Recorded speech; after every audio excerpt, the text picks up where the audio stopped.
Hello everyone and welcome to the FPL Cougars show. I'm Chris. I'm Kieran. And today we are previewing Gameweek 6. We're going to be discussing each upcoming Gameweek fixture as usual. We're going to look at the potential key players, differentials and clean sheets. We'll talk captaincy, reveal our teams for the upcoming game week, our transfer plans and our Cougar Cub picks.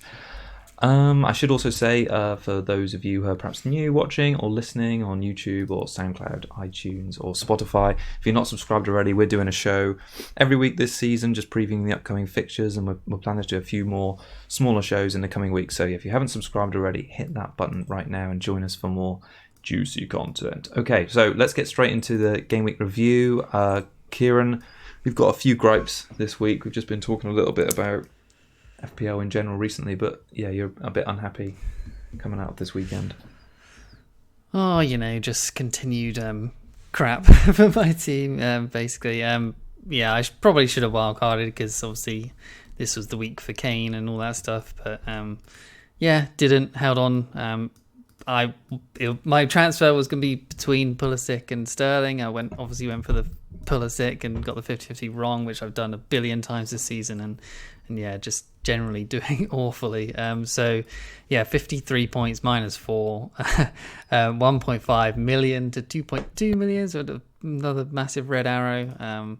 Yeah, I think maybe I can hit 3 million next week. That's the aim here. So yeah, I mean, my midfield looks alright other than Pulisic. So Bruno 11, Salah captain 14, Son who came in 13, Calvert-Lewin, he's obviously still doing well with 6 points, and then yeah, my defense combined for 5 points from 5 players, including the goalkeeper. And then yeah, Pulisic and Antonio also on 2 and 1, so that was 5 players in my team who had 1 point. Yeah, that's not helpful, is it?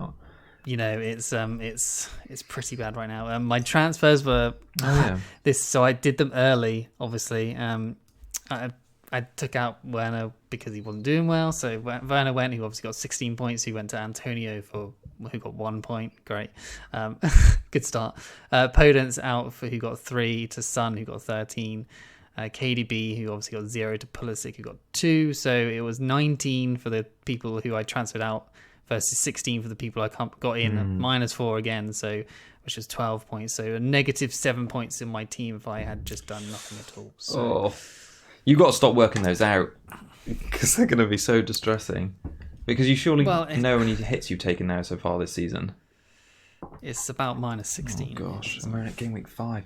And the shameful thing as well, or the sad thing, is you've had some good players at points this season, like differentials. I mean, game week 1, I think did you go into that with Havertz? I kind of think you did. Yeah. And he's sort of being a bit of a sneaky differential now. 3 returns in his last 3, and you've had, like you say, you've had Werner in your team. You've had players that have got points. Maybe it's just maybe more patience with some of them. Yeah, the reason I went early was because I wanted to catch rises. I didn't want to lose price in KDB and all that stuff, and I just for 0.1 on team value, I lost about 7 points just because I could have done nothing at all. If I waited and then I knew that KDB was injured, I would have just gone KDB to Son, and then I would have had Son and Werner's points and 1 free transfer still in the bank and no here, and just so just things to learn from there is just stop worrying about team value basically. Just wait until all these games are played because of injuries, and it's just screwed me over. No, I can totally understand it. I mean, it's one of those things now. It's just you've got to be on the up. We'll talk more about your plans a bit later, but I don't know if is it wildcard entered your thoughts this game week? What's your? I'm still trying to at least stick to that plan of just keeping it till week 16-ish. Okay. No, that kind of makes sense. All right. Well, my point of view, I've got 781 million up in the top hand corner, but that's 1,000. So I had 77 score this week, which was plenty above the average, mainly thanks to doing very little over the international break, unlike you. So I just saw that it didn't do any transfers, saw KDB was out, just did KDB to Son and captain in. Players who I was like mulling over taking out, like you, Werner, really, even Ings, they returned. So fairly good. Even last night was a good evening with Sice. I suppose the big question now, or the exciting question for team structure and shape is going to be in the form of Trent. I obviously had him and I haven't had many returns from him at all this season. I think maybe game week 1 was the last time he had an attacking return. And now that Van Dijk's out, what does that mean for their clean sheet prospects? So yeah, a lot on that. I suppose a bit later as we get into the preview. But should we go ahead and talk about a player that did do well in our manager of the week in the FPL Cougars mini league? Yeah, so it's N'Golo Bante, love the Nice. name, great Yeah. going. From Akshay KS with 96 points, played his wild Nice. card. Exactly what I probably should have done. I think my team probably would have been similar. Anyway, his overall rank is 5.6k now, up from 58k. He had Martinez with 9 points, Mings on 7, so the double Aston Villa defence, nice.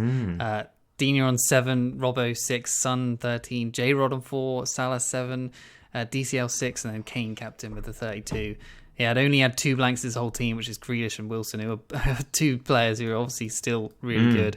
And then he even had Kilman on his third bench on 12 points. So, yeah, that team looks set up for a long time because, there doesn't seem to be a weak link in there at all. No, and the double Villa defence as well, coming in huge from last night. Big points on the final evening.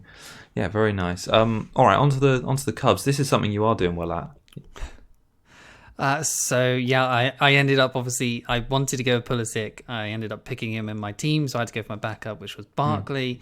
11 points, so I'm obviously happy with that. And then you went for Neil Maupay, who in a Brighton performance that absolutely dominated Palace, he ended up with only 2 points. So total wise, I'm on 35, and you're now on 24. Okay, so, well, yeah, I'm a little bit, but I've got to step it up with these picks. I think a little bit. It's just one decent return, and then you're back in there. I've been picking like quite differentials. Tierney and Maupay in the last 2 game weeks haven't done much for me. So got a bit more sensible this week. All right, let's get on to the preview. I'm going to put our teams up or our lineups on screen right now. Should we talk about those at the end rather than right now tonight, and just kick off by talking about the fixtures? Sure. First one of the game week, we have got. You'll have to remind me. Villa Leeds, of course. Yeah, Villa Leeds. All right. Well, like we say, Villa another clean sheet, keep rising in the table. How are they looking for you? Okay, so Martinez. I think he's 4.8 now. I think he raised again last night. 22% the last time I wrote this down. It's probably higher now, but no surprise he's the top scoring keeper. Or the second one is Darlow just below as well. 2 keepers who have penalty saves. He's actually had more clean sheets, 3, than goals he's conceded this season, which is 2. Wow. So that's a pretty good stat.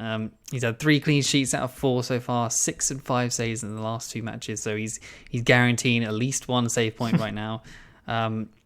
22% or probably more from the last time I checked is pretty highly owned for a keeper, and especially for the Villa defence, who looks, the one nailed on for clean sheets right at the moment. That's hurting me, hurting you as well, probably, I'm sure. And if James is playing in Champions League tonight, then I may head to take him out for someone like Target or someone like that. So I think it's time to get on them. Although this Leeds fixture could be a bit awkward, just because Leeds look quite sharp going forward at least. So so the other defensive options in Villa, Mings and Konsa are both in the top 10 for defenders of XG of 0.61 and 0.49. So those 2 are looking good. And then Target and Cash, not actually that much attacking threat in the sort of XA and XG, but they seem like good options. Target at 4.5, as a sort of fullback, I think is a good option. And so he's the one I'm probably looking at or targeting as the punt. But I think I might possibly just wait a week, even though they probably will get a clean sheet, but I think Leeds probably score here. What did you think of Leeds' performance last night? I mean, I thought it was interesting that Bamford played another 90 minutes and Rodrigo completed his first 90 minutes of the season. So it'd be interesting to see how Bielsa moves forward with those 2. I mean, both 5.8 million now. I mean, looking at the stats sort of as a team, they're looking quite good on the expected goals front. They are the 6th highest after the first 5 game weeks. On their attacking potency looks quite good. It was just another case, I think, of Wolves' sort of semi-sturdy defence last night that kept them out. They bossed the game generally. They were on top for most of the game, and then just Wolves as a second half team came back out on top in the end. But Wolves in general in that game didn't have much in the way of chances. I think they had 2 shots overall. And it was just that one deflected goal that went in. I thought Leeds did well, and they should have had a few goals themselves. There was some clutch blocks in there for Wolves, but so yeah, that's why I'm possibly hedging on the sort of way that Leeds could score in this one. But yeah, so I mean, what do you think? Do you think they'll score against Villa? I kind of feel like in Villa in such a good vein of defensive form, it's going to be another shutout. I think I kind of feel like it could go a similar way to last night. I mean, Bamford obviously hit mentioned him again, but hit the ground running at the start of this season. And I think last night or last two games maybe now he's blanked in. But I just kind of feel that Villa's most recent resolve and the fact that Martinez, Mings, they seem to have just turned a bit of a corner, especially with Concert since he's come into the team. The back end of the Project Restart, as we know, and now they've sort of come into this one. They feel like a totally different side, and I think that's they've been a real beneficiary of the short turnaround between seasons, because they've been able to keep their momentum going, unlike quite a lot of other teams. And they've sort of ridden the wave of staying up, and I could see them keeping Leeds out again here. I mean, Kieran, they're going for Champions League places now, Villa. Yeah, I mean, I'm tempted to maybe keep James one more week and maybe just do a Lewis or something to target instead, and then just because of this Man United game for Chelsea is obviously possibly some goals in it, and then maybe go James to Chiro the week afterwards, because they still actually do have good fixtures after the Man United. So that might be a decent way to go. But yeah, you're probably right. They probably will keep another clean sheet, and I'm overthinking it a little bit. But yeah, so attacking wise, Barkley and Grealish. Watkins has fallen off a little bit in the stats wise, but Barkley versus Grealish the last 2 weeks was kind of surprising stats. So Barkley's obviously at 5.9 still, and Grealish on 7.2. So there's quite a bit of difference in the price. But shots wise, it's 8 versus 3. So Barkley has more than doubled Grealish's shots. Big chances 1 versus 1. XG of 0.84 versus 0.70. So Barkley's XG is higher as well. XA of 0.22 versus 1.6. So there's a big difference there, obviously. KP of 1 versus 9. So Grealish smashing them out of the park there. Big chances created 0 versus 3. So obviously Grealish is looking way better for assists. And then points wise, 18 versus 27. But so I think, like I said last week, I think Barkley is a sneaky pick there. And at 5.9, you can't really go wrong with him possibly be on penalties on quite a few set pieces as well. So he's a player I've definitely monitored for, like, if I'm getting a bit sick of Souček through these rough fixtures, because, like you say, you've got to get on form players when they're on form. And in this Villa side, he does look quite important. It was a good goal he scored at the weekend. Have you considered Barnes to Barkley or Grealish instead? Potentially, I kind of feel like I'm quite set. I mean, to talk about transfer a bit earlier, I'm quite set on Barnes to Rodriguez. It would be more likely my fourth midfielder, Souček, would probably become Barkley, because he's right in the right sort of price bracket there. But Barkley and Grealish both look like good options. Obviously, Barkley gives you that sort of cut price option there.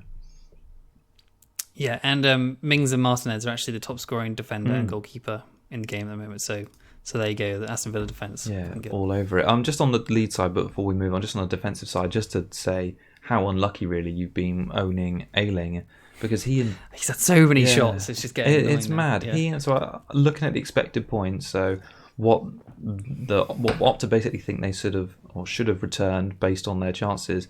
They actually lead the way, Dallas and Ayling, with 28 and 26 expected points respectively, but they've only scored 13 and 11. I mean, that is one of the highest sort of disparities in all of the expected points to actual points in the game, which you obviously won't be happy to hear. But the fact that Dallas has got 2 big chances. Dallas had 2 big chances, Ayling 1, and Ayling's had created 2 big chances, and Dallas created 1. So I mean, their numbers for wing backs are fantastic, and they lead the way of all Leeds players for expected points. So yeah, I think returns will be round the corner, but it's just disappointing for owners that it hasn't happened so far.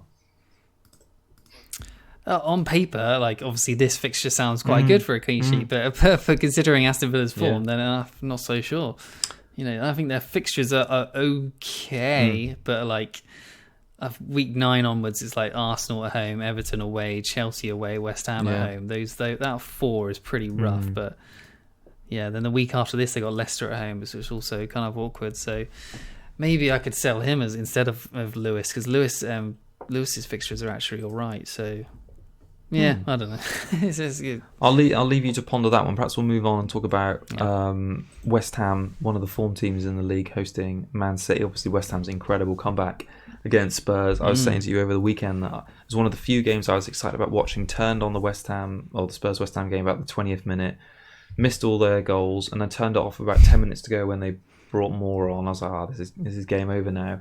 Went away and did something, and then came back and saw that it'd been 3-3. Couldn't believe it. So yeah, West Ham. Yeah. You're a new Antonio owner. Do you want to start there on what it was like owning him after one game and what you think of him going forward?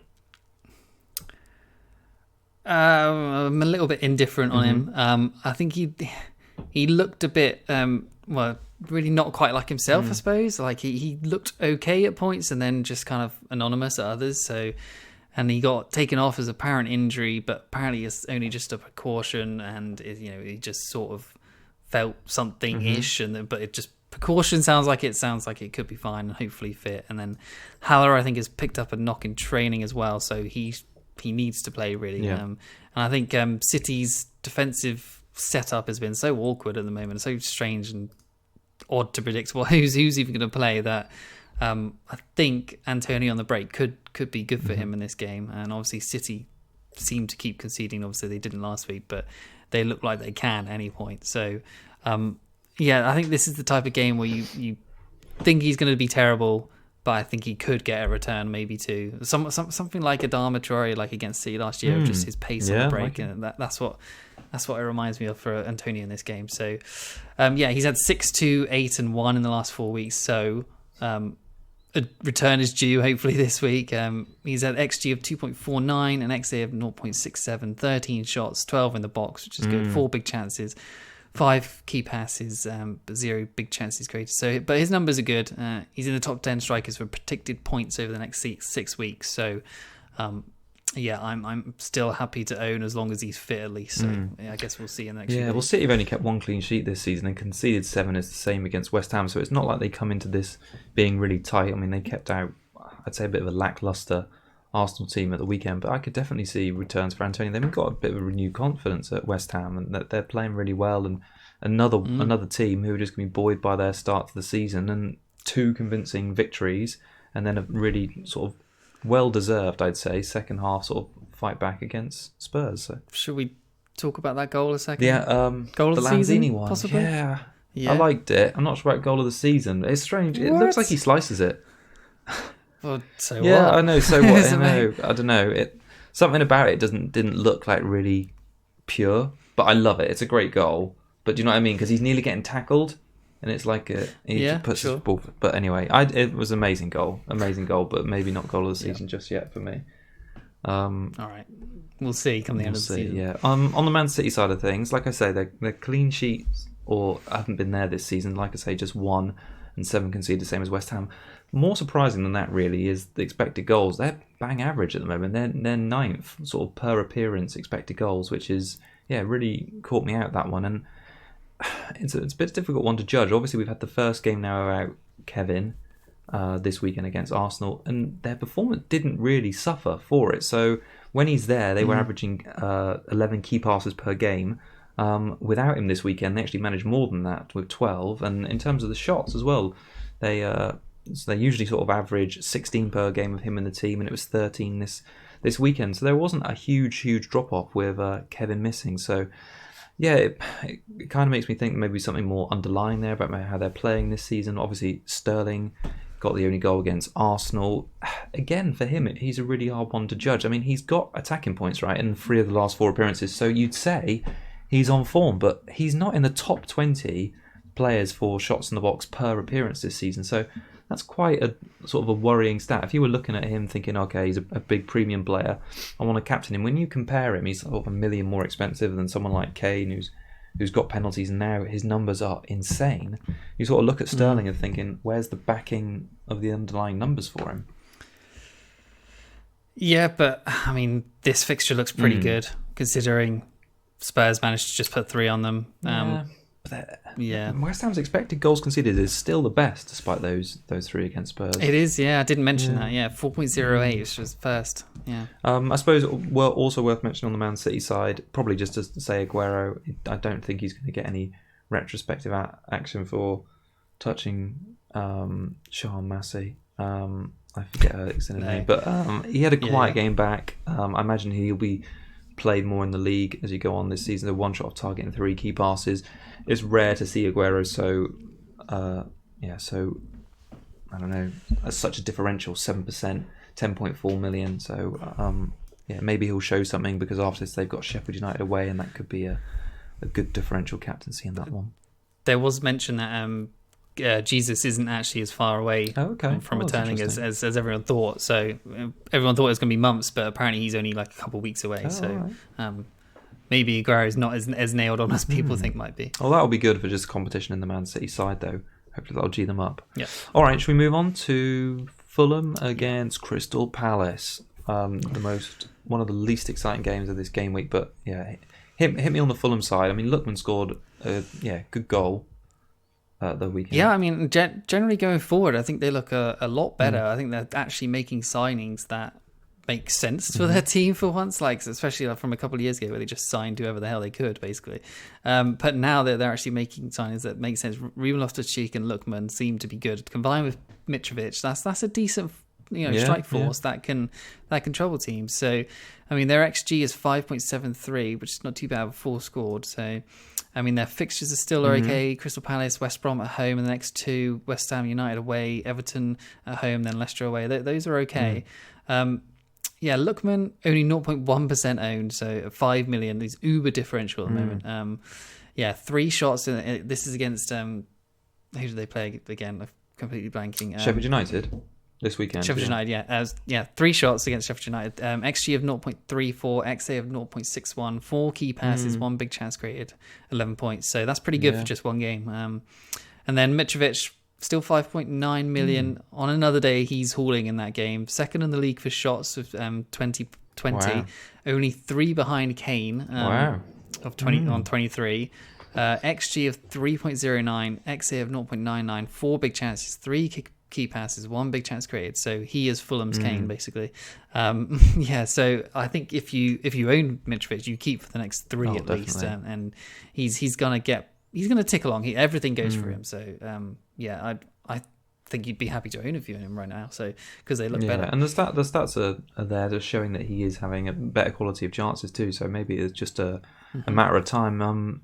On the Palace side of things, I was really disappointed because the Brighton game was the start of a really decent run for them, and last week we sort of touted Zaha, and even at the start of the season we sort of talked about Andros Townsend a little bit, but I mean it was back to sort of their old ways of last season. So last season they only scored 31 goals in the league in the 38 games, and that was the worst tally of every team. They started, this game against Brighton at the weekend, just 1 shot, which was the penalty, and it doesn't inspire a whole heap of confidence. They failed to score in 5 of their last 6 away games, and I'm not sure if I can see them getting a result here. At the moment, I've still got Mitchell. Mitchell played at the weekend, and at the moment he's still in my team. I suppose I expect he's probably keeping PVA out just purely on PVA's lack of match fitness. So I do expect him to lose that place soon. But for now, I think a Palace defender isn't a bad option. I was mere minutes away from a clean sheet at the weekend as well, but. Yeah, it could happen again here. Fulham haven't scored in their last 3 home games, so it could be on. On the player side of things, I mean, Zaha's ownership kick is quite high. It's on 19% still, but I mean, he's matched his goal tally from last season already, but mainly down to the penalties. He's actually had the 5th highest number of shots in the box of all mids with 9 after 5 games, but take it with a pinch of salt because 5 of those, so more than 50%, happened in the first 2 game weeks when they sort of played Man United when they seemed a bit still had their pre-season cobwebs on. Wasn't Millie on the pitch that game as well? He might have been. So yeah, I think he was because there's been injuries. So I think Milivojevic was playing. So Zaha looks like he's nailed on penalties now. So that's a plus at least. Definitely. Maybe he was right when he said don't bring me into your FPL sides.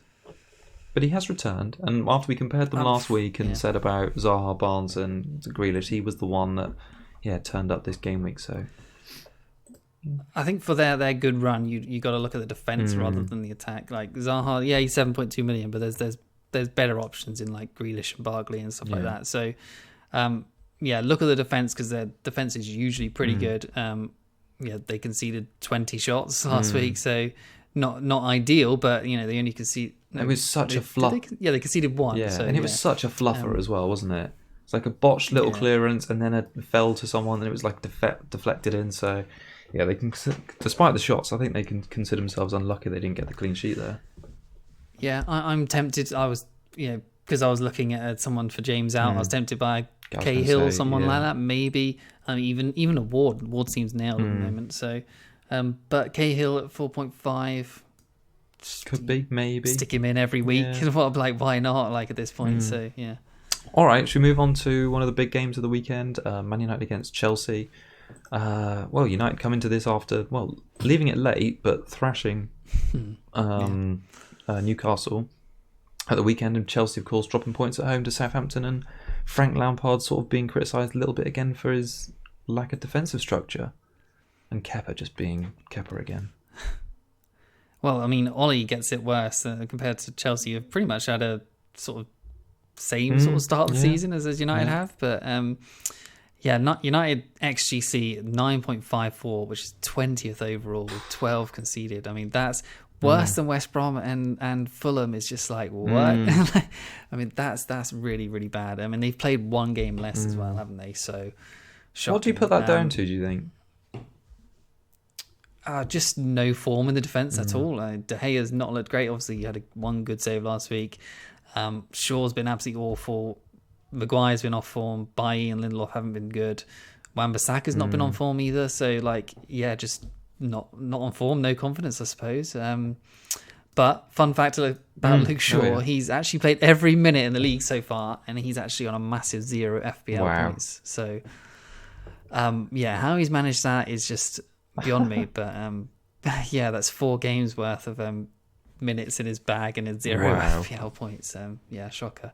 But one good sign for anyone, or especially me at the moment, who owns Bruno at 10.5 million, 21.3%. I'm shocked he hasn't risen or gone anywhere yet. Hopefully, if he keeps going, then he'll get some rises finally. But 2, 12, 6 and 11 so far. The 11 last week could have been more, should have been more, because if he didn't miss that penalty. Pens are obviously part of the game.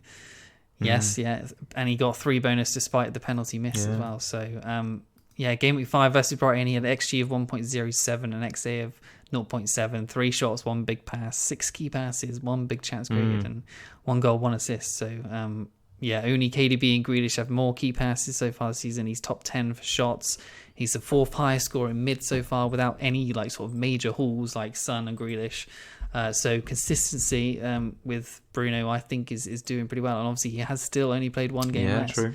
So, I'm happy to own him. He's obviously barely anyone does, it seems like. I think it's mostly dead teams or sort of teams that are just like playing it casually, I suppose. But I'm happy to own him. It may eventually go if I need to try and get back to some heavy hitter in the attack, or back to like De Bruyne or someone like that, but for the time being, I'm happy owning him. But... I agree. His points have been good, and obviously he had such a positive impact on this game, and he's linked up with Rashford. I mean, Rashford had a good game as well, but he's linked up well with Rashford recently, assisting each other in the Brighton game and assisting each other in this one.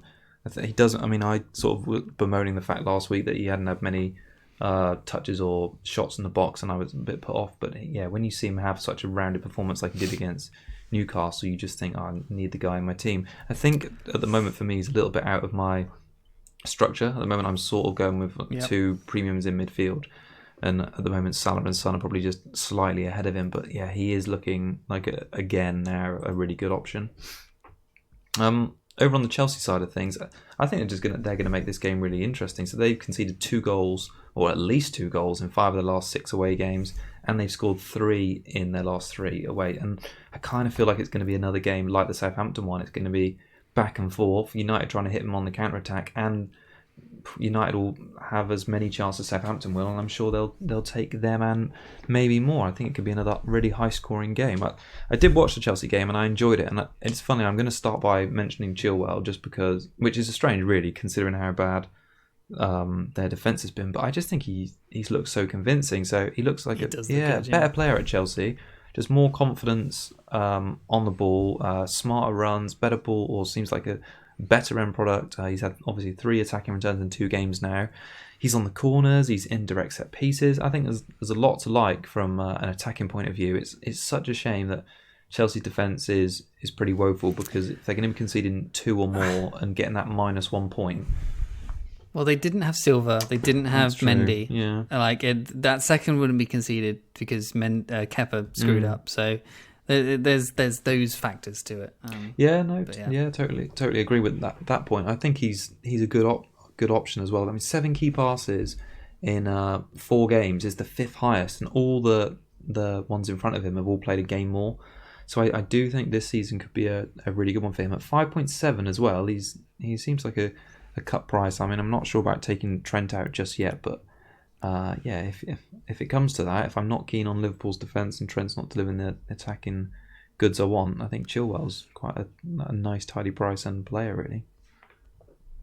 Yeah, I just want to quickly mention on James. Yeah, do. Oh, yeah. If he doesn't play in Champions League tonight, then I think he should play at the weekend, because Azpilicueta would have played 3 in a row, and I think it's probably time for James. This seems like the right game for James, like Spurs did against United. He is going to get a lot of space up against the left back, because Rashford or whoever is on that left side forward doesn't defend like Spurs did. They just pushed on to that space in behind him, and that sounds like perfect for James to just be smashing crosses in. And he obviously is such a good deliverer of the ball. So that, I think, if it was me, which I'm not I'm not a coach, but if I was looking tactically, I think James with his crossing seems perfect for this game. But well, given how, like you say, given how poor United's defence has been, and how they'll want to exploit that at any given opportunity, the fact that James provides sort of better attacking threat from that side probably than Azpilicueta does, then he seems like he could be a good option to include this week.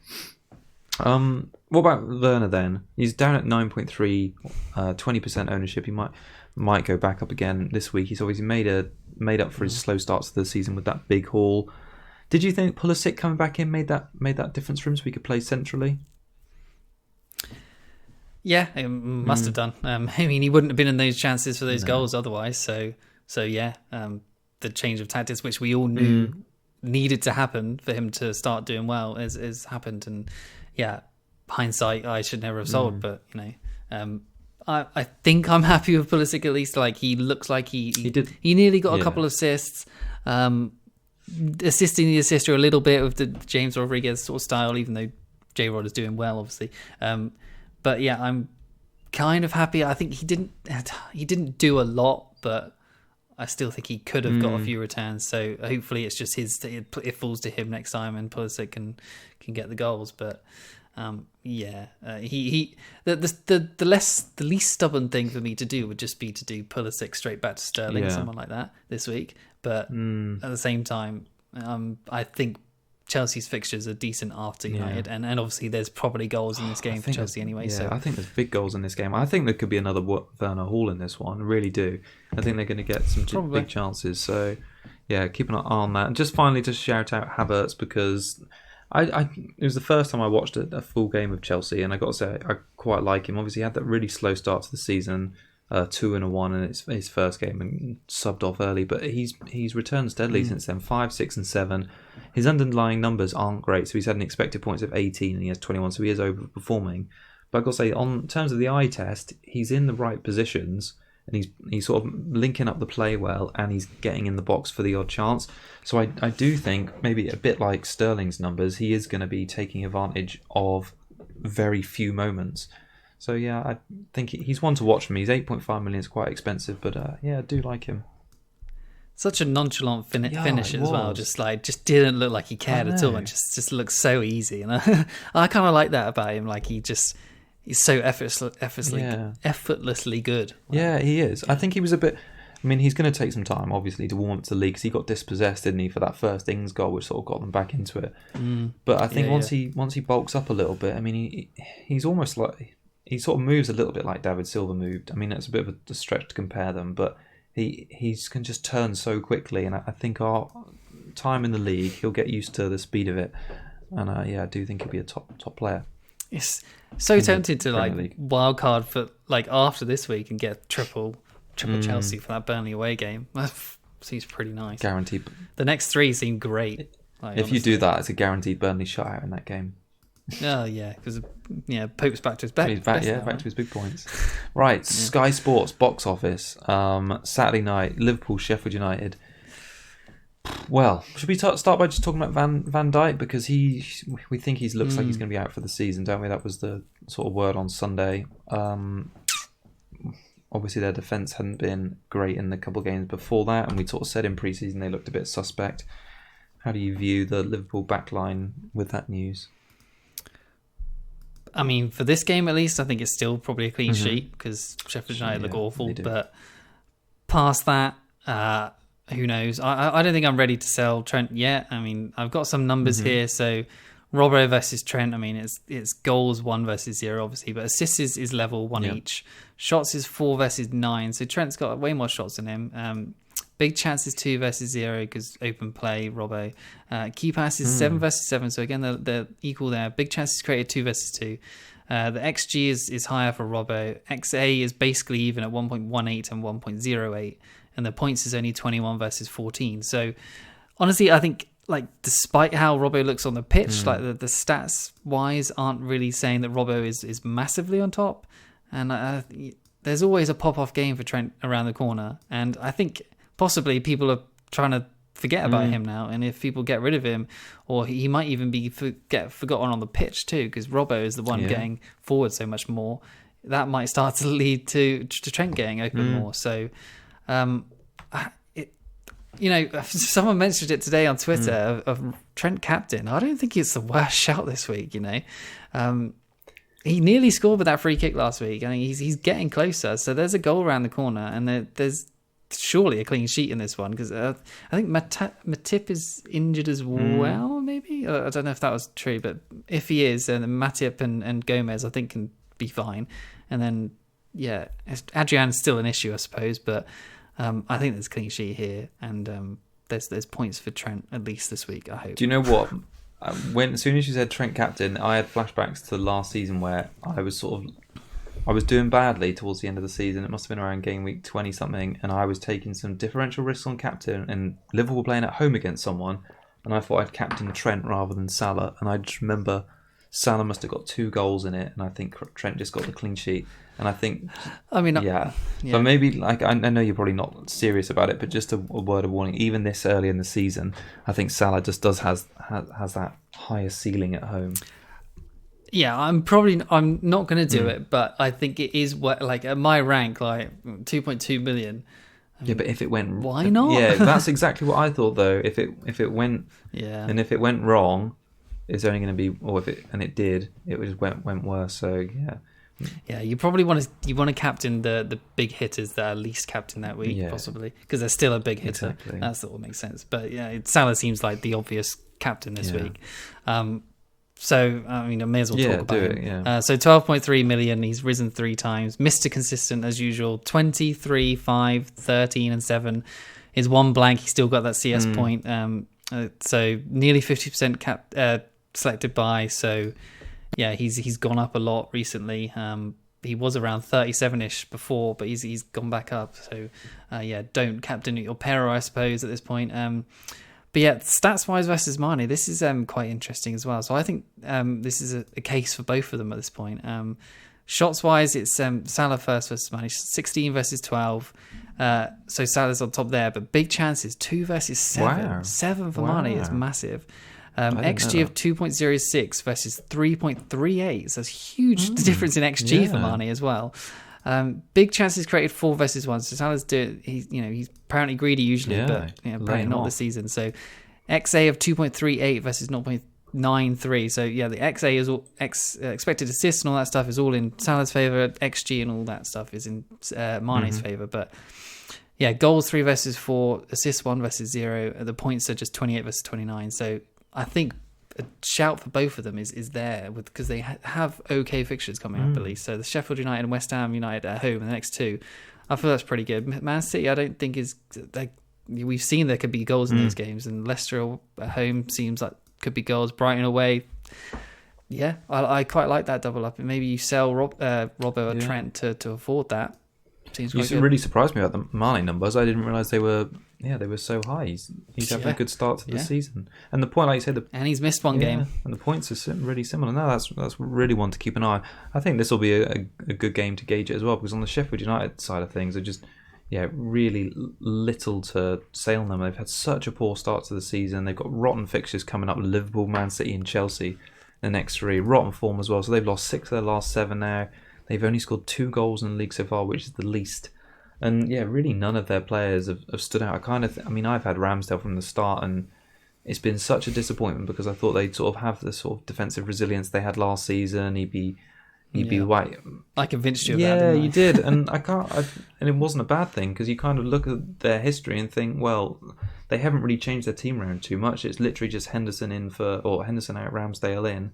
But now they seem totally different, and I've got to say, I did feel sorry for those that brought and started Brewster at the weekend. I mean, he obviously came on for 26 minutes, and he didn't obviously impress very much. But from a 4.5 million player at Sheffield United, I don't think it's one you're going to be starting every week. But he's a good bench option to have. But really, other than that, I don't think there's much to like about that Sheffield United team at the minute. Yeah, I don't really think it's a fixture for him to start this week either, is it, Brewster? No, definitely not. To be honest, obviously it's against his old club. Is he loaned out or sold? Him. They paid big money for him. Okay, so against his old club, sure, but it doesn't feel like a game he could do well in. I think it's going to be a really, really difficult game for Sheffield United. And the fact that it's on a Saturday night, I kind of feel like it's all geared up for a big Liverpool win. Really, they're going to want to show what they can do without Van Dijk in the team, and I'm sure there'll be some nervy moments at the back, but surely that means going forward they're just going to be more focused to deliver, really. So I think it's a no-brainer Salah for me this week as well. Yeah, well, we don't own Kane, That's true. Yeah, we don't have that choice. True. All right, well, let's talk about Southampton, Everton. That's up next. My new man, Jay Rodriguez. I'm going to start calling him. Well, no, Jay Rodriguez. I was trying to think. Have you done the move already? Or not? No, not yet. Not just yet. No. So just talk about the move then a bit more general. Harvey Barnes has been an interesting punt for 2 weeks, but the fact that I can afford Rodriguez, he's just such an upgrade. His numbers are incredible. He's 43%. He's going up all the time. When I looked at him the other evening, he was 7.9. He's 8 million now. He's the 4th highest owned. It's mindful the away games he hasn't returned in, so he's got 6 returns in 3 home games, none away, and he's got 2 away games coming up back to back now. It's admittedly a really small sample size, but I kind of expect him to get returns against Southampton and Newcastle, and his expected points sort of align with what he's got points wise. 31 expected and 39 actual. So I think he looks so crucial. Set pieces, open play, he's there with the key passes, which are just fantastic for bonus as well. And obviously got the assist against Liverpool. And I think if he probably hadn't got the yellow card, he might have snuck into the bonus points. You don't own him just because you've got some more expensive players there. But do you look at him every week and think, I'd like him? Or is it just too much? Obviously, yeah. But maybe I should have just gone that way instead of Pulisic. But he's there to be downgraded to at some point, I suppose. I think there's goals in this game. I wish I had him, but hopefully Calvert-Lewin can cover in a way, but he's not really going to cover Rodriguez. No. But he's just one I just haven't been able to get yet. No, I totally understand. What do you think about Everton in general? Their stats this season have been incredible from an attacking side, really. So 16 big chances, 3rd highest after Tottenham and Liverpool. 12 big chances created, 2nd highest. Rodriguez has created nearly 50% of those. Do you see them as actual contenders for top 4 this season? Is title out of the question? Van Dijk is a big loss to Liverpool. Man City don't look right at the moment. Do you think it could be one of those? It's a funny season anyway. We've had some strange results. We did say top 2 possibly, didn't we? We need to just see how they are by Christmas. If they're still up there and possibly still in first, then they'll probably start believing that they could do it.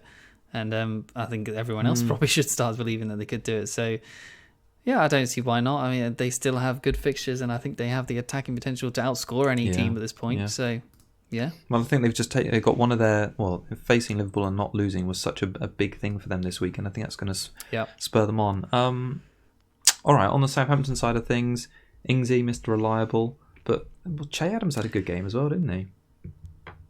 Yeah, 5.8 million, 1.5% owned. So looked like he'd probably never score with all the big chances he's had. But yeah, finally did get a goal, obviously through the Kepa mistake. Got an assist as well, so it was 11 points, pretty good for him. Next 5 fixtures are actually pretty good. He's a confidence player, so I would definitely be keeping. 10 shots so far this season, 9 shots in the box, 5 on target, XG of 2.09, XA of 1.23. 4 key passes, 2 big chances created, and compared to Watkins at a similar price point at 6 million, he's basically had 1 less key pass, 2 more big chances created, and XG and XA are pretty similar as well. So yeah, I think if you own him at this point, which is most of Twitter, apparently, I think you keep, because he is a confidence player, and I think he's probably going to get a goal in this one, honestly. Everton's defence looks pretty weak, honestly. So, there's goals all round. I think with Ings, Calvert-Lewin, J-Rod, you're going to be in the money this week, I think. There's goals and points in this game. I hope so. I'd happily take a Walker Peters -2 on the bench for more Everton goals from Rodriguez and Calvert-Lewin. I mean, Strangely, though, Saints XGC is 4.77, which is second overall. Oh. But they conceded 8, so... they're obviously underperforming, but if McCarthy's going to be a 0 or 1 pointer nailed on this week. Oh yeah. So that trend's going to continue. Yeah, it's crazy. I mean, Calvert-Lewin's ownership is mad. It's KDB numbers from last season, 53-54% now. 7 price rises, nearly. I think he's on his way to 8, and if he didn't have one last night. 8 big chances, 4.4 XG. It's difficult to not heap praise on him, really. He's just been super consistent. There's not much to say. I mean, most people own him. So all right, Wolves against Newcastle. Do you want to start off talking about Wolves, Jimenez? I mean, you were a bit disappointed he didn't get sent off, weren't you? I think it was pretty much a blatant red. I mean, it wasn't much different to Son's. So why he doesn't even get yellow carded at least, or looked at, or just I don't know. Just I'm pretty annoyed with that, to be honest, because the worst thing that could have happened for me tonight was last night was a Wolves clean sheet and a Jimenez goal. So, and they both happened to happen. So, the goal was deflected, tame shot. I mean, he got lucky there. He had 2 shots. He had 0 big chances, 0 key passes, but 0 big chances created. XG and XA all below 0.1. So how he comes out with an 8 points instead of a 0 or a -1 is just classic FPL this season. But Seiss, 5.2 million now, 15.2% owned. Owners are probably really annoyed. They didn't hit a massive haul. Should have had a goal. Could have had an assist. Newcastle at home, Crystal Palace at home in the next 2. Look nailed on for clean sheets. Good, don't they? Playing out of position in the midfield in a sort of wing-back role. He's not been benched at all. So when players have, when he's had to sort of move out of his normal position, he's just moved around and looks like he's close to essential at this point. So I wish I owned him. But 15-1, 0, 8 and 7, so 2 clean sheets in a row. He's had bonus points in every game where he's got a return or a clean sheet. But he's not in the top 10 for shots for defenders, or XG, XA, big chances created, or key passes amongst defenders. So that sort of suggests that he's not going to get attacking returns often, but the clean sheets look pretty good right now. So Seiss, maybe I should just go that way and forget about target and stuff like that. But he's been so good for me this season. I mean, I was so keen to own him after Wolves' good end last season, and they've sort of picked back up, and I'm so pleased I went Seiss over sort of more reliable, potentially Cody in the team, or even Bolly, because he just defies belief sometimes with just picking up the bonus points. And like you say, he doesn't have great underlying numbers, but when he's in the box, he is a threat. And we've already seen him score a goal so far this season, so I'm really happy to own him. And I kind of think there's another clean sheet coming. Newcastle really poor on the road, so they have the 3rd worst expected goals on the road this season. And they don't look good at either end of the pitch at the moment on the numbers. So home and away this season, they've conceded the most shots on target with 38. So I think it's kind of amazing they got that clean sheet in Gameweek 1 against West Ham, because they've been pretty poor since then. They've only one of last season's top 6 in the next 5, so their fixtures are okay. But none of the team are really standing out. Darlow has got the most saves of any keeper so far this season, which sort of tells you a story in itself. And it looks like Dubravka's going to be out a little bit longer, so he could be a bit of a mainstay. It's a shame he's 5 million, but he's good on the bonus for saves. He picked up a single bonus despite conceding 4 against United. Probably the only other player worth mentioning is Wilson, really. 6.5 million, so he's held, even though he dropped, he's gone back up, and he's now his sort of base price that he was at the start of the season. Big save from De Gea to keep him out. I think that was in the second half there. On another day, we could be sat here talking about a player who's returned in 4 or 5 games. Yeah. Instead, just 3 of 5, which is still great. And when you look at his value for money this season, Keek, he's returned an average of 7.2 points per game. So, and that's better than obviously his price point, which is what FPL is all about, finding that value in lower price players. So I do admit this Wolves game is going to be tricky for him, and Everton after that. But I do. I don't think Everton's tricky. Do you not think? I don't think Southampton's tricky, okay. and I don't think Chelsea's tricky for goals. So the next 3, I think he could get at least 1 return each. Well, that would be. Yeah, I think he's just a good pick. Just a solid pick. He's just going to tick along. Yeah, and he's in that sort of Antonio price bracket for you. If you get sick of him, then Wilson's there with penalties as well. All right, Arsenal against Leicester. I'll probably just start by saying Leicester have the second highest away from home XG this season with 6.2 and 8 goals. I kind of think that's probably inflated a little bit by that Man City game with all the penalties. They've only had, and sort of this stat, all their penalties. Yeah, this stat sort of backs it up really, because like you say, they had those penalties in the game against West Brom too. But they've only had 15 shots in the box away from home this season, which is the 6th worst. So it kind of shows how much the penalties have weighed on this. Obviously, Vardy missed out last weekend. 500,000 managers captained him. I kind of think that's just a hangover from his early season form.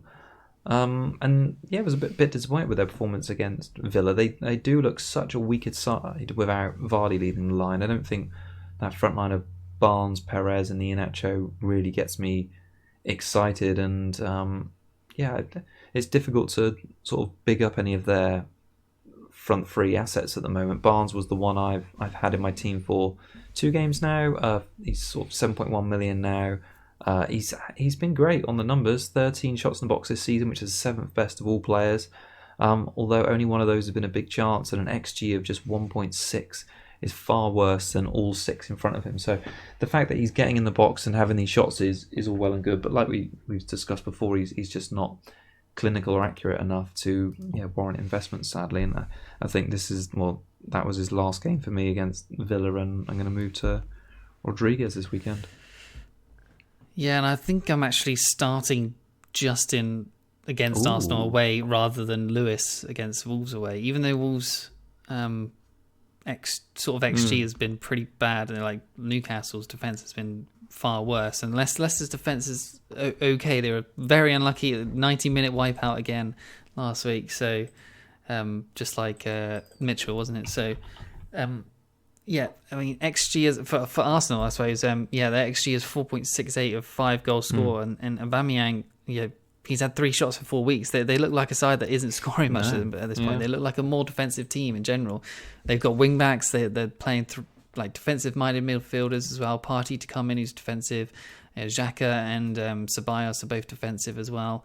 Well, maybe not Ceballos, but 3rd best overall for goals conceded, but they're conceding 1 per game in the last 4 in a row. So, they seem like a more defensive team just in general. And Aubameyang, like I said, 3 shots in 4 weeks is absolutely awful. 7-5, 2-2-2, 0 big chances in that time as well, and only 5 key passes. Justin away at Arsenal. It seems like it's not the worst shout. Hopefully he's still fit and ready to go, because they do have some defensive issues right now. I think Sionchu's out for 3 months now, but that Fofana guy came in, looked pretty good.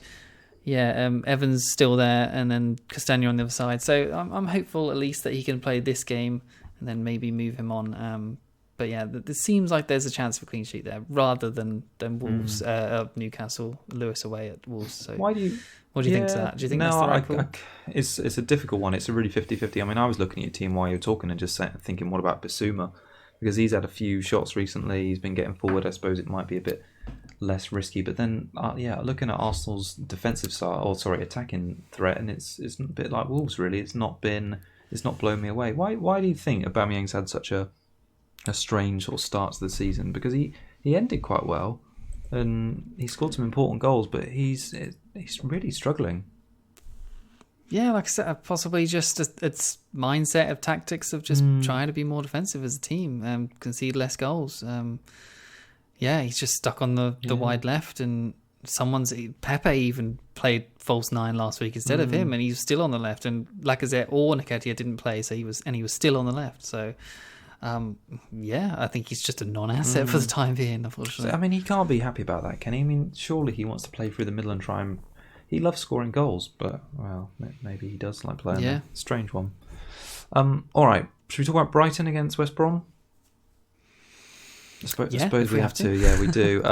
Brighton have got some okay fixtures mixed in with, they've got West Brom, haven't they, and Burnley, their next two home games, and that's split by an away game against Tottenham, and then after that away game it's Villa. But they continue to confuse me, because for weeks now we look at them and think, they look good. And then a game like you say, we talked about them earlier, we talked about Palace. I expected them to rock up at Palace and sort of bring their form into that game and have all those shots and not be clinical. It sort of made me rethink them a little bit. Yeah, so they had 20 shots in that game, but they had 0 big chances. They created 0 big chances, and they had an XG of 0.88. So it kind of seems like 20 shots of aimless attacking, no end product. That's quite damning for one game. They only conceded one shot, which was the penalty as well. So the other team wasn't basically attacking at all. So that's awkward to say the least. But Mopai as a striker has really good stats still. Third overall for strikers for XG. For 3.31, but that's obviously including penalties. But his XGI, expected goal involvement, is 68%, which is third overall. So if Brighton score, he's more than likely to be involved in it. So that's pretty good. 17 shots is fourth overall for forwards, 5 key passes, which is fifth overall for forwards. So those are all good stats for him. And at 6.6 million, you can obviously do way worse, e.g. Wood or someone like that. But I think if you own him, or if you went on him on for wildcard or something, looking at the fixtures of West Brom up next and Palace, then I think you keep. He's got the potential because his numbers are good, but it's hard to judge how they're going to do at this point, honestly. No, I basically agree with all you said there. Really, they're just a bit of a difficult team to work out what they're going to give you. You don't know if they're one of the teams you want to load up on their assets because they're good value and they're cheap and they're delivering, or it's one of those teams you want to load up against. I kind of think it's more the former, but I kind of think they're going to deliver in this West Brom game. I mean, West Brom, I don't know how long it's going to go on for. That I've got nothing to say about them every week, but they've had the least shots in the box after the first 5 games. They've got the worst expected goal rate. They've got the highest expected goals conceded rate. Yeah, just absolutely no thanks. Behind Man United, but absolutely no thanks from me. So the only player worth recommending, because he's had the highest expected points rate, is the goalkeeper, and that really says it all. There's only one game he hasn't managed 4 or more saves, and in that one he had 2, so he's always close to the additional save point. He picked up some good bonus against Burnley because of it, and they do provide a 4.5 and a 4.0 rotation pairing. But West Brom are really struggling at the minute. The next 2 fixtures are okay for them, so they've got this Brighton game, and after that they've got Fulham away, which you imagine is going to be a lot riding on that for both of those teams, because they can't buy points at the moment. So it's difficult to say anything positive about them, really.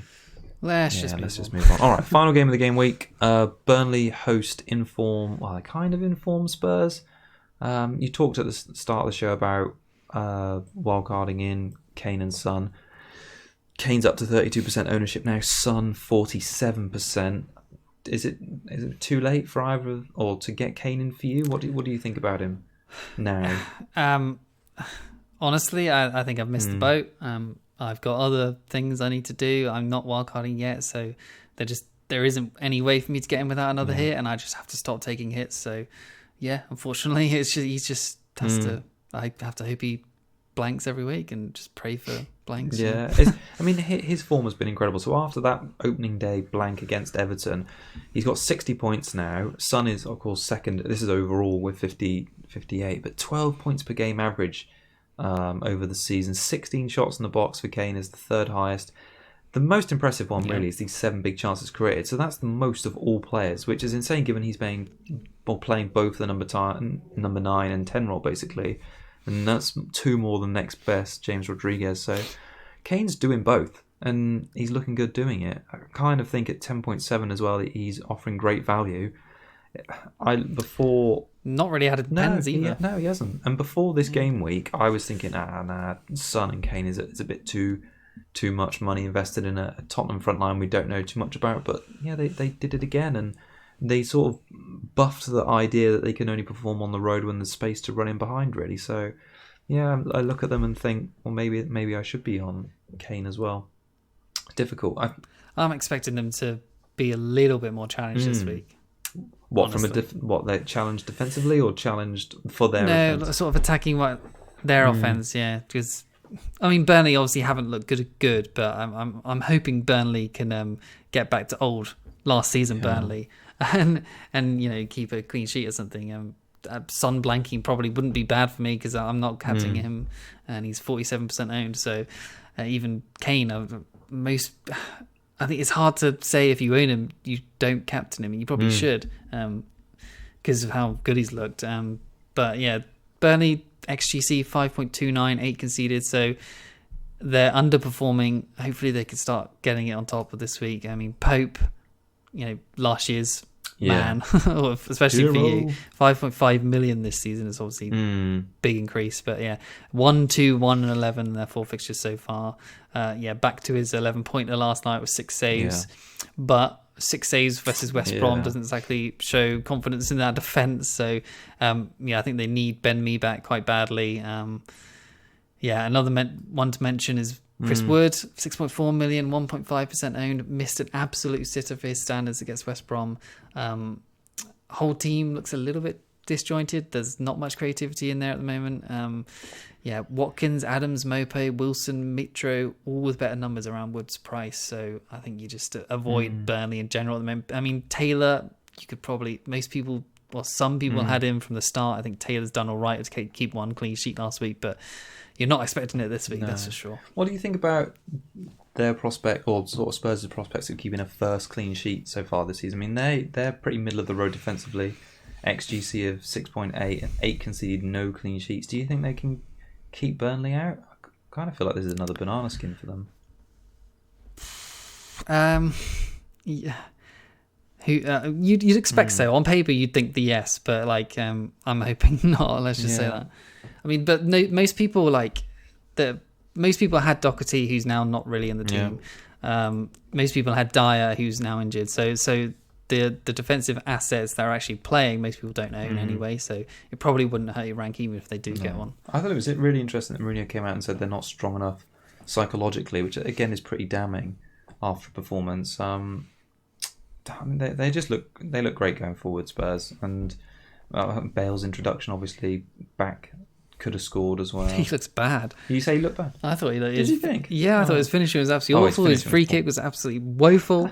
I was just like, whoa, he looked okay, but June. He haven't played. No, I know. He did create a good chance for himself when he skinned the defender and shot it wide. He probably should have scored. Yeah. I would say on Son, I know I captained him this weekend. Bit of blind faith, and he's in my thoughts for a captaincy this weekend. But you can never trust Burnley. Like, they could put out all the stops and make things really difficult. But surprisingly, he's only had 9 big chances this season. I mean, it sounds like a lot, but that's actually 18th highest of all players, and it's the same as Zaha and Chris Wood, who's up against this weekend. It just shows how clinical he's been. XG of 3.6 just shows the quality of chances is really, really great. And again, another factor that kind of shows how Spurs have been playing is the touches in the box. So this is Son still, he's had 22 touches in the box so far this season. That's the same as Robertson. And I mean, if they're allowed to play on the counter, this Spurs team, they will dominate and do well. And most of their goals against West Ham at the weekend came from quick breaks or quick transitions up the pitch and keeping the ball well. I don't know if Burnley are going to give them that sort of same same chance to do that. They'll sit really deep. So, yeah, I think a good test for Spurs. I don't think the touch in the box is damning on Son so much as it is good for Robertson. 22 on the box is pretty good in general. Oh, yeah. It's a good number, but I kind of think, yeah, you're right. The reason I sort of mention it is just to show how they play quickly, and he's not not taking too much time in the box with his touches, if that makes sense. He's getting it and getting out of his feet and getting a shot away or setting up a chance like he did at the weekend. But no, it's a good number. You can't put it past them to score well again. I think it's Son and Kane combo seems to be just nailed on for points at this point, and Burnley probably just aren't good enough to keep them out again. So, what are you going to say score prediction then for this one? Because I think it'd be a low scoring game.